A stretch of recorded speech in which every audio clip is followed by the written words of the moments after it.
નમસ્તે વિદ્યાર્થી મિત્રો, આજે આપણે જોશું સ્વાધ્યાય 4.3 ની રચના નંબર 2, જે જરાક ડિફરન્ટ છે.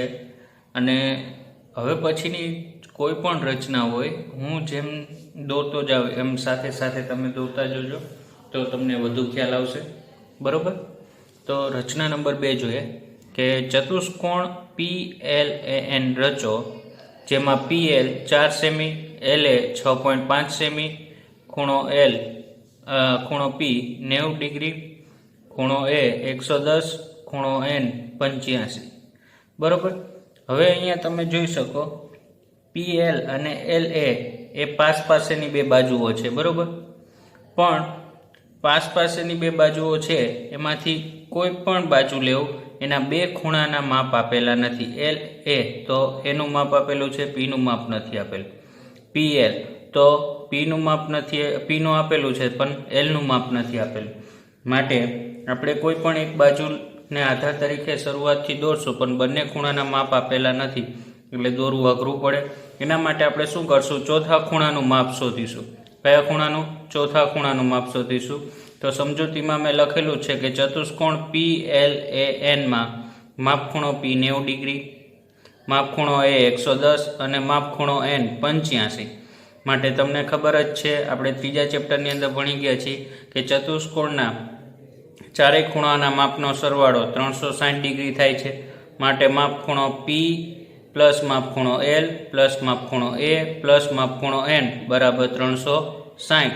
માટે P 90 પ્લસ માપ ખૂણો L પ્લસ માપ ખૂણો A નું માપ 110 પ્લસ માપ ખૂણો N નું માપ 85 બરાબર 360. માટે માપ ખૂણો L પ્લસ 90 પ્લસ 110 200 પ્લસ 85 એટલે 285 બરાબર 360. 285 બરાબરની પહેલી બાજુ જાય. બરાબર? એટલે માપ ખૂણો L બરાબર 360 માઇનસ 285 બરાબર માપ ખૂણો L 75. બરાબર? એટલે આપણી પાસે હવે માપ ખૂણો L આવી ગયો. બરાબર? અને એનું માપ આપણને આપેલું છે 110. બરાબર? તો આપણે પહેલા કઈ બાજુ દોરીશું? LA 6.5 સેમી, 6.5 સેમી લંબાઈનો રેખાખંડ LA દોરીશું. બરાબર? તો 6.5 સેમી જુઓ, સ્કેલની મદદથી આપણે 6.5 સેમીનો રેખાખંડ AL દોરીએ. AL દોર્યો. બરાબર? અહીંયા મુદ્દો લખીશું, 6.5 સેમી લંબાઈનો રેખાખંડ AL દોર્યો.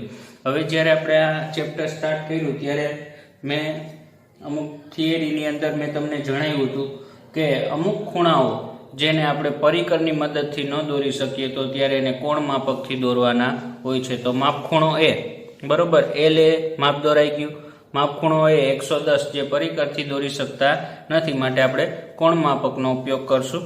કોણ માપકનો આપણે જે બાજુ જમણી બાજુ ના રેખા પર મૂકીએ તો જમણી બાજુથી કોણ માપકમાં માપ જોવાનું, ડાબી બાજુ પર મૂકીએ તો ડાબી બાજુ પરથી જોવાનું રહેશે. આપણે અહીંયા જમણી બાજુથી મૂક્યું માટે જમણી બાજુથી આપણે જોશું. તો માપ ખૂણો A 110, તો અહીંથી 0 થી સ્ટાર્ટ કરીશું, રેખા પર મૂકીશું તો 110 અહીંયા આવશે. બરોબર? માટે માપ ખૂણો A 110 નો દોરીશું.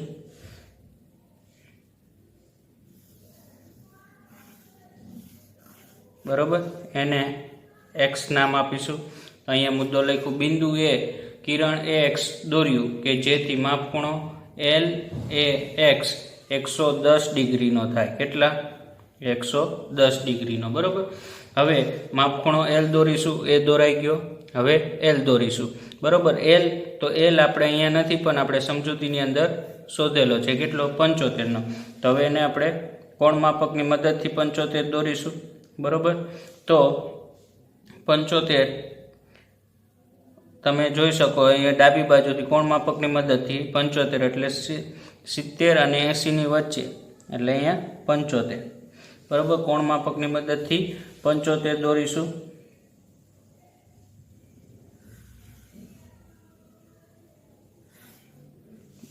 એને નામ આપીશું Y.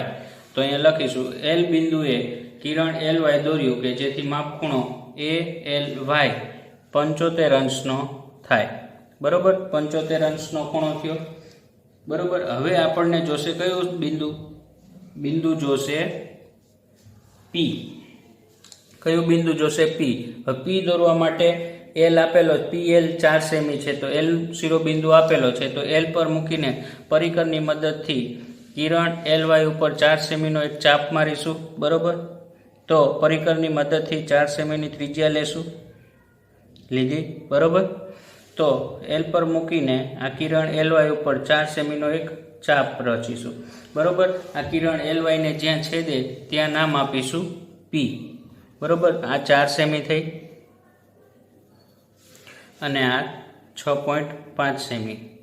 બરોબર, એટલે હવે અહીંયા મુદ્દો લખીશું કે કિરણ એલ વાય ઉપર એલને કેન્દ્ર લઈ 4 સેમીનો ચાપ દોર્યો, જે કિરણ એલ વાય ને જ્યાં છેદે છે ત્યાં પી નામ આપ્યું.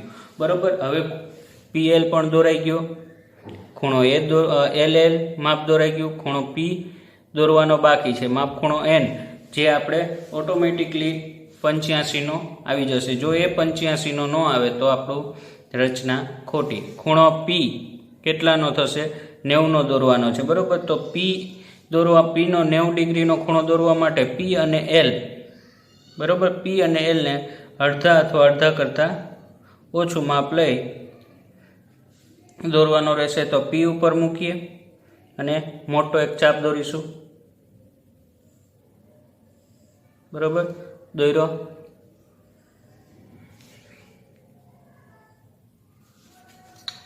પછી 60 ડિગ્રીનો ખૂણો 60 પર મૂકીને એ જ અગાઉના ચાપને છેદે એમ 120નો. બરોબર, જ્યારે 120નો કરીએ ત્યારે જ 120ના ચાપને થોડોક મોટો દોરવાનો, કેમ કે આપણે 90 ડિગ્રીનો ખૂણો જોઈએ છે, એટલે 60 અને 120ની વચ્ચે આવશે.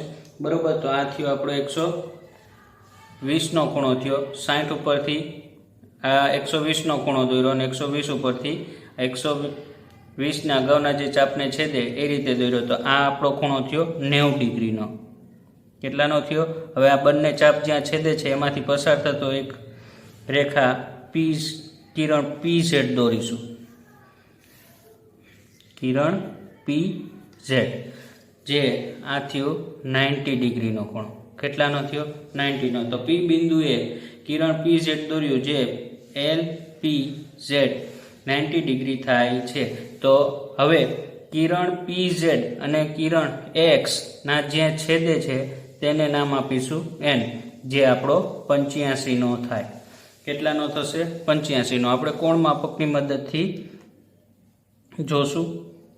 બરોબર, તમે જોઈ શકો છો આપણો ખૂણો એક્ઝેક્ટ 85નો આવ્યો, તો આપણી રચના એક્ઝેક્ટ સાચી છે.